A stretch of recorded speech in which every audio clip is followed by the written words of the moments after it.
Hello friends, welcome back to my YouTube channel Ravi easy and science. Friends, आज के इस video lecture में हम dairy chemistry and animal nutrition इस subject से एक टॉपिक को डिस्कस करने वाले हैं। और आज का जो टॉपिक है वो है mineral matter of milk, means दूध के खनिज पदार्थ। तो जो मिल्क में जो मिनरल्स पाए जाते हैं, तो कौन कौन से मिनरल्स पाए जाते हैं और उनके क्या क्या प्रॉपर्टीज़ होते हैं, उसको हम इस वीडियो लेक्चर में डिस्कस करने वाले हैं साथियों। तो वीडियो लेक्चर को स्टार्ट करते हैं, पर स्टार्ट करने से पहले जैसा कि हम अपने प्रत्येक वीडियो में आपसे बताते हैं कि अगर जो भी नए व्यूवर्स हैं तो अगर उन्होंने चैनल को सब्सक्राइब नहीं किया तो चैनल को सब्सक्राइब कर लें, साथ ही साथ बेल आइकन को भी प्रेस कर लें और ऑल नोटिफिकेशन को ऑन कर लें, जिससे कि जब भी हम कोई नया वीडियो लेक्चर लेकर आएँ तो उसकी नोटिफिकेशन उन्हें सबसे पहले मिल सके। और साथ ही साथ व्यूवर से ये भी रिक्वेस्ट है कि अगर आपको लगता है कि वीडियो लेक्चर आपके लिए हेल्पफुल है तो अपने फ्रेंड सर्किल में भी इस वीडियो लेक्चर को शेयर करें, जिससे कि नए व्यूवर्स इस चैनल से जुड़ें और ज़्यादा से ज़्यादा वीडियो लेक्चर से लाभ ले सकें। वीडियो को स्टार्ट करते हैं। तो आज के इस लेक्चर में जैसा कि हमने बताया कि आज हम मिनरल मैटर्स के बारे में डिस्कस करने वाले हैं। तो सबसे पहले हम कुछ इसकी प्रॉपर्टीज़ को जानते हैं कि मिनरल्स क्या होते हैं। तो मिनरल्स का मतलब सब लोग समझते हैं, मिनरल्स मीन्स आपका जो ऐश पाया जाता है मिल्क में, जो उसमें भस्म होता है, उसे ही खनिज पदार्थ कहते हैं। और इसकी वजह से ही मिल्क में होती है क्या कह सकते हैं सेल्टीनेस पाया जाता है। इसकी वजह से ही मिल्क में जो थोड़ा सा नमकीन जो टेस्ट होता है वो खनिज पदार्थों के कारण ही होता है। तो सामान्य दूध में ही बात करें मिनरल्स की मात्रा तो वो होती है आपका 0.76% तक होती है। लेकिन अभी हमने जब पढ़ा था कोलेस्ट्रम की बात की थी, तो कोलेस्ट्रम में इसकी मात्रा थोड़ी सी ज़्यादा हो जाती है। और हमने 2 वीडियो पहले जब हमने एनिमल न्यूट्रिशन का यानी फर्स्ट वीडियो हमने जब डिस्कस किया था अभी 3 से 4 दिन पहले, तो हमने बताया था कि जो काऊ का जो कोलेस्ट्रम होता है उसमें 1.56 के परसेंट के समथिंग जो है मिनरल्स की मात्रा होती है। तो मिल्क में थोड़ी सी मात्रा इसकी कम होती है और कोलेस्ट्रॉल में इसकी मात्रा ज़्यादा पाई जाती है। खनिज पदार्थों को 2 कैटेगरीज में डिवाइड किया जा सकता है। कौन कौन सी 2 कैटेगरी हैं? एक होते हैं मेजर एलिमेंट्स, दूसरे होते हैं माइनर एलिमेंट्स। तो कुछ जो अधिक मात्रा में होते हैं तो उनको मेजर एलिमेंट्स के रूप में हम जानते हैं, और कुछ जो कम मात्रा में होते हैं उन्हें हम माइनर एलिमेंट्स के रूप में जानते हैं। मिनरल्स की बात करें तो मिनरल्स ये एक प्रकार का इनऑर्गेनिक मैटर है, ये अकार्बनिक पदार्थ है और इसमें अम्लीय और क्षारीय दोनों रेडिकल्स, दोनों प्रकार के मूलक पाए जाते हैं। परंतु जो क्षारीय मूलक होते हैं उनकी मात्रा या उनकी संख्या थोड़ी ज़्यादा होती है, इसलिए दूध से प्राप्त खनिज पदार्थ जो होते हैं वो भी क्षारीय प्रकृति वाले होते हैं। ठीक है, वो भी जो है आपका बेसिक नेचर वाले होते हैं। मिल्क की बात करें तो जो फ्रेश मिल्क होता है, ताज़ा दूध होता है, वो अम्लीय नेचर का होता है, अर्थात उसकी थोड़ी सी जो है अम्लता पाई जाती है। और हमने जैसे बताया है आपको कि जो दूध होता है, दूध में 0.11 से लेकर 0.14 के समथिंग जो है एसिडिटी होती है। तो दूध थोड़ा सा अम्लीय होता है, परंतु उसके द्वारा जो प्राप्त जो खनिज पदार्थ होते हैं, मतलब मिल्क तो है अम्लीय एसिडिक नेचर का है, परंतु इसके जो मिनरल्स हैं वो क्षारीय प्रकृति के हैं। ऐसा इस तरीके से क्वालिटीज़ पाई जाती है मिल्क की। आइए आगे चलते हैं और हम अगले पॉइंट की बात करते हैं। तो हम डिस्कस करने वाले हैं भस्म, यानी आपका मिनरल्स की क्षारीय प्रकृति होने के कौन कौन से कारण हो सकते हैं। तो यहाँ पर हमने 4 से 5 कारण को हमने डिस्कस किया हुआ है। तो सबसे पहला कारण क्या है कि भस्म में जो फास्फेट की मात्रा होती है, भस्म में फास्फेट की मात्रा बढ़ जाती है, क्योंकि जो P2O5 होता है या फास्फोरिक अम्ल जिसे कहते हैं, तो कार्बनिक फास्फेट से प्राप्त होता है। ये फास्फेट से प्राप्त होता है, इसलिए जो है भस्म में फास्फेट की मात्रा बढ़ जाती है। तो फास्फेट की मात्रा बढ़ना इसकी क्षारीयता को बढ़ाने का पहला कारण है। दूसरा जो है भस्म की सल्फेट प्रोटीन को जलाने से प्राप्त होती है। तो जो इसका जो सल्फेट होता है जो मिनरल्स का, वो प्रोटीन को जब बर्न करते हैं, उसको जलाते हैं, तब उससे प्राप्त होती है। तो ये इसका दूसरा कारण है। तीसरा कारण ये है कि दूध को जलाते समय भस्मों के साथ कार्बन डाइऑक्साइड संयुक्त होकर कार्बोनेट बनाती है। ये इसका तीसरा कारण है कि दूध को जब उसको बर्न किया जाता है, जब जलाते हैं, तो भस्मों के साथ में जो मिनरल्स होते हैं के साथ कार्बन डाइऑक्साइड जो है कंबाइन करके कार्बोनेट बनाती है। तो ये इसकी जो है क्षारीयता को बढ़ाने का एक तीसरा कारण है। नेक्स्ट अगले पॉइंट की बात करें तो दूध में उपस्थित साइट्रेट का जलाने पर कार्बोनेट में बदल जाती है। जो साइट्रेट होता है वो जो है कार्बोनेट में चेंज हो जाता है, तो ये भी इसका एक कारण है। और 5वें कारण की बात करें तो दूध में उपस्थित आयोडीन की कुछ मात्रा जलाने के कारण नष्ट हो जाती है। तो ये कुछ 4 से 5 कारण थे। पहला कारण है कि फास्फेट की मात्रा P2O5 हो, यानी आपका फास्फोरिक अम्ल के कारण जो है और दूसरा कारण है कि सल्फेट जो है प्रोटीन को जलाने से प्राप्त होता है। तीसरा कारण है कि जलाते समय भस्मों के साथ जब कार्बन डाइऑक्साइड संयुक्त होकर के कार्बोनेट बना लेता है, ये भी कारण है। और दूध में उपस्थित जो साइट्रेट होता है वो कार्बोनेट में बदल जाती है। और पांचवा कारण कि आयोडीन की कुछ मात्रा जो है नष्ट हो जाती है। ये कुछ कारण होते हैं, कुछ काजेज होते हैं जो दूध में जो है मिनरल्स यानी कह सकते हैं कि जो है खनिज पदार्थों की क्षारीयता को बढ़ाता है या क्षारीयता का कारण बनता है। आगे हम बात करें तो दूध के लवण संगठन में परिवर्तन करने वाले कारक, तो मिनरल्स जो होते हैं, मिनरल्स की मात्रा कम या ज़्यादा होती रहती है मिल्क में।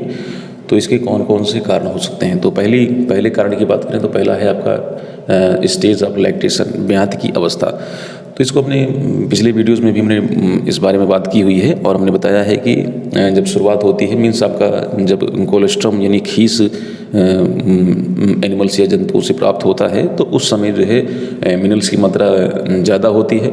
लेकिन 4 से 5 दिन बाद जब मिल्क जो है नॉर्मल हो जाता है, दूध नॉर्मल हो जाता है, तो उसमें मिनरल्स की मात्रा भी कम होने लगती है और फिर उसके बाद कमी हो जाती है। और लास्टली जब वो कह सकते हैं कि जब अंतिम अवस्था होती है, फाइनल स्टेज होती है आप लैक्टेशन की, तो उस समय भी फिर से जो है मिनरल्स की मात्रा बढ़ जाती है। तो वही सब बातें हैं। तो क्या कहा गया है, दूध की अपेक्षा खीस में मतलब जो कोलेस्ट्रम होता है में खनिज पदार्थों की मात्रा अधिक होती है। अभी हमने बताया भी था कि जो गाय होती है, गाय में लगभग 1.56% के समथिंग जो है कोलेस्ट्रम की मात्रा पाई जाती है। क्योंकि सामान्य दूध की अपेक्षा खीस में जो कोलेस्ट्रम है उसमें जो कुछ मिनरल्स हैं, कैल्शियम, मैग्नीशियम, सोडियम और क्लोराइड की मात्रा अधिक होती है। तो इनकी मात्रा अधिक होने के कारण जो है मिनरल्स की मात्रा अधिक पाई जाती है। आगे चलें दूसरे पॉइंट की बात करें, ये स्टेज की बात कर रहे हैं। स्टेज का मतलब कोलेस्ट्रम समझ रहे हैं ना? कोलेस्ट्रम का मतलब यानी जो इनिशियल स्टेज में जो गाढ़ा पीला दूध निकलता है उसे कोलेस्ट्रम कहते हैं। तो शुरुआत अवस्था में यानी मीन्स कह सकते हैं खीस में खनिज पदार्थों की मात्रा ज़्यादा होती है, क्योंकि इसमें कुछ जो मिनरल्स हैं वो ज़्यादा मात्रा पाए जाते हैं। कैल्शियम, मैग्नीशियम, सोडियम और क्लोराइड की मात्रा ज़्यादा होती है। और जैसे जैसे टाइम बीतता है, जैसे जैसे समय बीतता जाता है, इसकी मात्रा कम होती जाती है और कुछ समय बाद घटकर सामान्य हो जाती है। तो अभी हमने इस बात को डिस्कस किया था कि जैसे जैसे 4 से 5 दिन का समय बीतेगा फिर उसके बाद फिर नॉर्मल हो जाएगा और ये जो है सामान्य अवस्था में आ जाएगा इसकी क्या मिनरल की मात्रा। लेकिन फिर कहा गया है कि ब्यात के समय बीतने के साथ साथ जब ब्यात का समय लैक्टेशन का टाइम जैसे जैसे आपका आगे बढ़ता है तो क्लोराइड की मात्रा जो है पुनः बढ़ने लगती है और सोडियम की मात्रा ब्यात के साथ साथ घटती है। तो ये कुछ चीज़ें हैं जो लैक्टेशन की स्टेज पर डिपेंड करती हैं। ठीक है, तो हमने फिर से एक बार इसको हम डिस्कस करते हैं कि किस इनिशियल स्टेज में यानी कोलेस्ट्रम में इसकी मात्रा ज़्यादा होती है, लेकिन जैसे जैसे टाइम बीतता है इसकी मात्रा कम होने लगती है और सामान्य हो जाती है फिर। और ब्यात के बीतने के साथ साथ मतलब जैसे जैसे लैक्टेशन आगे बढ़ता है, प्रोसीड करता है, क्लोराइड की मात्रा जो है बढ़ती जाती है और सोडियम की मात्रा घटती है। तो इन चीज़ों को आप याद रखिएगा, स्टेज ऑफ लैक्टेशन पे डिपेंड करता है ये सब चीज़ें। आगे है कि कैल्शियम जो है, कैल्शियम ऑक्साइड तथा फास्फेट का अनुपात जो है ब्यात के साथ साथ बढ़ता है। तो इनका एक रेशियो जो होता है कैल्शियम ऑक्साइड और फास्फेट, ये रेशियो जो है जैसे जैसे लैक्टेशन आपका आगे बढ़ता है तो उसके साथ साथ इनका रेशियो भी बढ़ता जाता है। और खीस में जो है पोटेशियम की मात्रा और सामान्य दूध की अपेक्षा कम होती है, परंतु ब्यात के बढ़ने के साथ साथ इसकी मात्रा बढ़ती जाती है। तो इसको भी याद रखिएगा कि जो पोटेशियम की मात्रा होती है वो जो है सामान्य दूध की अपेक्षा कम होती है और जैसे जैसे कि ये हमारा लैक्टेशन बढ़ता है, ब्यात का टाइम ड्यूरेशन बढ़ता है, इसकी मात्रा बढ़ती जाती है। तो इसको भी आप याद रखिएगा। अब हम दूसरे पॉइंट की बात करते हैं जो प्रभावित करते हैं मिनरल्स की मात्रा को, वो है इसकी फीडिंग, उसका आहार। तो घास खाने से पशुओं से प्राप्त दूध में क्लोराइड अधिक होता है। तो अगर आप उनको घास खिला रहे हैं पशुओं को तो उससे क्या होता है कि दूध में जो है क्लोराइड की मात्रा बढ़ जाती है और इसी कारण इसमें सोडियम और पोटेशियम की मात्रा में भी वृद्धि हो जाती है। तो अगर आप पशुओं को घास ज़्यादा से ज़्यादा खिला रहे हैं तो इससे इफेक्ट ये होता है कि इसमें क्लोराइड की मात्रा बढ़ेगी और क्लोराइड की मात्रा बढ़ने से सोडियम और पोटेशियम की मात्रा में भी गेन देखने को हुआ है। इनकी मात्रा भी इंक्रीज हो जाती है, इनकी मात्रा भी बढ़ जाती है। दूसरा कि आहार की कैल्शियम और फास्फोरस का मतलब जो आप पशुओं को भोजन देते हैं, जो उनको फीडिंग कराते हैं, तो उसमें अगर कैल्शियम और फास्फोरस है तो दूध की कैल्शियम फास्फोरस पर कोई प्रभाव नहीं डलता है। तो आप पशुओं को अधिक से अधिक मात्रा में कैल्शियम फास्फोरस देंगे तो ऐसे कहने का मतलब ये है कि आप कैल्शियम फास्फोरस पशुओं को दे रहे हैं तो उनके दूध के कैल्शियम फास्फोरस पर इसका कोई प्रभाव नहीं पड़ता है। तो ये दूसरी बात है। पहला वाला ये कहा गया कि घास खिलाएंगे तो क्लोराइड की मात्रा बढ़ेगी, और क्लोराइड की मात्रा बढ़ेगी तो सोडियम और पोटेशियम की मात्रा में भी जो है आपका वृद्धि होगी। और दूसरा ये बता रहा है कि आहार की कैल्शियम और फास्फोरस का दूध की कैल्शियम फास्फोरस पर कोई प्रभाव नहीं पड़ता है। नेक्स्ट हम तीसरे पॉइंट की बात करें जो मिनरल्स की मात्रा को प्रभावित करती है, तो वो है पशु की नस्ल तथा उसका व्यक्तित्व। तो ब्रीड कौन सी है एनिमल की, और साथ साथ उसकी इंडिविजुअलिटी क्या है, मीन्स आपका कुछ उसके जेनेटिक कैरेक्टर जो होते हैं वो भी उस पर डिपेंड करते हैं। तो होल्स्टीन जो गाय है कि दूध में केसिन की मात्रा ज़्यादा होने के कारण, तो केसिन एक प्रकार की प्रोटीन है, सबको पता है। तो होल्स्टीन गाय के दूध में केसिन की मात्रा अधिक होने के कारण उसमें कैल्शियम फास्फोरस की मात्रा जर्सी गाय की अपेक्षा अधिक होती है। तो इसको याद रखिएगा, जो होल्स्टीन ब्रीड है काऊ की, उसमें केसिन की मात्रा ज़्यादा होती है और उससे कैल्शियम और फास्फोरस की मात्रा जर्सी गाय की अपेक्षा अधिक होती है। इस पॉइंट को याद रखिएगा। दूसरा पॉइंट, होल्स्टीन गाय के दूध में क्लोराइड की मात्रा अधिक होती है। तो इसमें जो क्लोराइड है, जो मिनरल्स है, उसकी मात्रा भी इसमें ज़्यादा पाई जाती है। तो इसको भी आप याद रखिएगा, ये ब्रीड पर भी डिपेंड करता है। आगे चलें, नेक्स्ट अगले पॉइंट की बात करें जिससे मिनरल्स को प्रभावित किया जाता है, तो वो है ऋतु में परिवर्तन। मीन्स आपका सीजन, किस प्रकार का सीजन है, तो सीजनल भी ये डिपेंडेंसी होती है मिनरल्स की मात्रा की कमी या अधिकता। तो सीजन की बात करें तो गर्मी के दिनों में प्राप्त किए गए दूध में, जो आप समर सीजन में जो मिल्क आप पशुओं से प्राप्त करते हैं, तो उसमें जो है कैल्शियम फास्फोरस की मात्रा और शीतकालीन दूध में साइट्रेट की मात्रा अन्य ऋतुओं की अपेक्षा कम हो जाती है। तो गर्मी की बात करें, गर्मी में कैल्शियम फास्फोरस की मात्रा कम होती है, और जो विंटर सीजन में बात करें तो साइट्रेट की मात्रा पशुओं में कम हो जाती है। इसलिए आपने देखा होगा कि जो विंटर सीजन वाला जो मिल्क होता है वो थोड़ा सा कम खट्टा होता है, ठीक है। तो उसमें साइट्रेट की मात्रा घटती है, कम हो जाती है। आगे चलें, अब अगले पॉइंट की बात करें आयन संक्रमण की, अडर इन्फेक्शन की। तो ये भी प्रभावित करता है मिनरल्स की कमी अधिकता से संबंधित। अगर पशुओं के आयन में हो गया है थैनैला, तो आयन लिखा हुआ है, इसको आप समझ लीजिएगा, आयन है। तो आयन में अगर मैस्टाइटिस यानी थैनैला रोग हो गया है, तो जो दूध का जो टेस्ट होता है वो सैल्टी हो जाता है, नमकीन हो जाता है, और क्योंकि दूध में जो क्लोराइड की मात्रा होती है वो बढ़ जाती है। और ऐसी अवस्था में कैल्शियम, फास्फोरस, मैग्नीशियम और पोटेशियम की मात्रा में कमी होती है। तो क्लोराइड की मात्रा तो बढ़ जाती है, लेकिन अगर इन्फेक्शन हो गया है तो कैल्शियम की, फास्फोरस की, पोटेशियम की और मैग्नीशियम की मात्रा में कमी होती है। तो इसको याद रखिएगा, इंपॉर्टेंट है। पूछ सकता है कि अगर मैस्टाइटिस इन्फेक्शन अगर हो गया है, उसमें थैनैला रोग का संक्रमण हो गया है, तो क्या कैल्शियम, फास्फोरस, मैग्नीशियम, पोटेशियम की मात्रा बढ़ेगी, घटेगी? तो घट जाएगी, ठीक है। अगले हम बात करें दुग्ध लवण के सामान्य गुण, कुछ इनकी प्रॉपर्टीज़ की बात करते हैं। तो कैल्शियम फास्फोरस जो होता है ये हड्डियों की वृद्धि और विकास में महत्वपूर्ण स्थान रखते हैं। तो सबको पता है इस पॉइंट के बारे में कि कैल्शियम और फास्फोरस ये हड्डियों की ग्रोथ और डेवलपमेंट में इम्पॉर्टेंट रोल प्ले करते हैं। आयोडीन का जो प्रयोग होता है, आयोडीन का प्रयोग जंतु हार्मोन के संश्लेषण में होता है, ये भी सबको पता है। सल्फर का प्रयोग एमिनो अम्ल के संश्लेषण में किया जाता है, और जो मैग्नीशियम होता है ये रक्त का आवश्यक अंश है, ये इसका जो है एक इम्पॉर्टेंट पार्ट है मैग्नीशियम।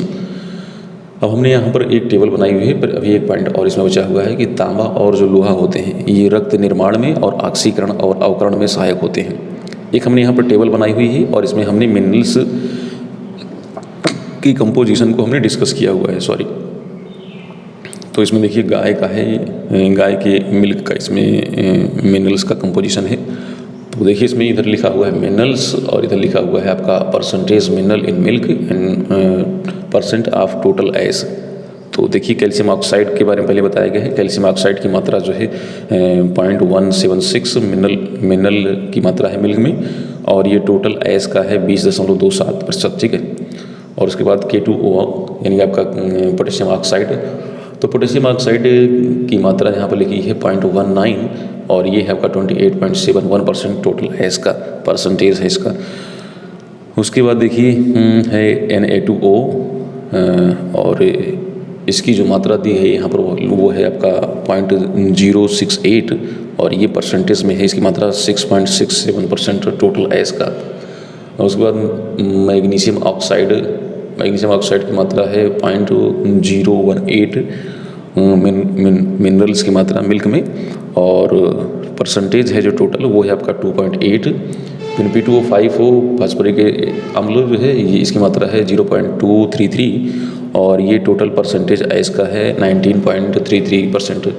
क्लोराइड की मात्रा पॉइंट में 106 है और 14% है ये। साइट्रेट की मात्रा जो है 0.18 और परसेंटेज को यहाँ पर मेंशन नहीं किया गया है।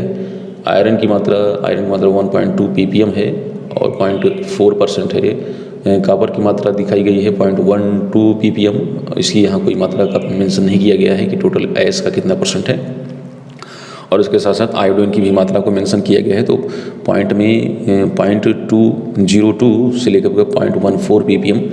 तो इस टेबल का अगर आप चाहें तो स्क्रीनशॉट ले लीजिए और इसको आप याद कर लीजिए, ठीक है। इंपॉर्टेंट है, पूछ सकता है कि कैल्शियम ऑक्साइड की मात्रा जो है मिल्क में कितने % होती है। तो मिनरल्स की मात्रा मिल्क में कितनी पाई जाती है और टोटल आयस 100% अगर आयस को मान के चलें तो वो कितना पार्ट उसका जो है होता है। तो इन सब चीज़ों को आप याद कर लीजिए इस टेबल से। अब आइए आगे चलते हैं। दूध में हम अब बात करते हैं दूध में खनिज पदार्थों की अवस्था। ये लास्ट पॉइंट है इस लेक्चर का। तो हम इसमें जानेंगे कि किस अवस्था में मिनरल्स जो होते हैं वो पाए जाते हैं। तो सबसे पहले हम बात करें सोडियम क्लोराइड की। तो सोडियम क्लोराइड जो होता है ये आयनिक स्टेज में होता है, आयनिक अवस्था में होता है। पोटेशियम क्लोराइड ये भी आपका आयनिक अवस्था में होता है। जैसे सोडियम की बात करें तो सोडियम ऐसे रहेगा आपका सोडियम और इसकी जो है वैलेंसी इस तरीके से होती है एक। पोटेशियम ये भी आपका आयनिक अवस्था में होता है।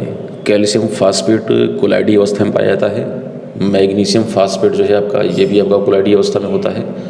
कार्बन जो होता है, कार्बन आपका कार्बनिक यौगिकों के रूप में होता है। तो कार्बन कहाँ कहाँ पर पाया जाता है? कार्बन होता है कार्बोहाइड्रेट्स में होता है, ये लिपिड्स में पाया जाता है, प्रोटीन में पाया जाता है और ठीक है, इन सब चीज़ों में मेजरली होता है।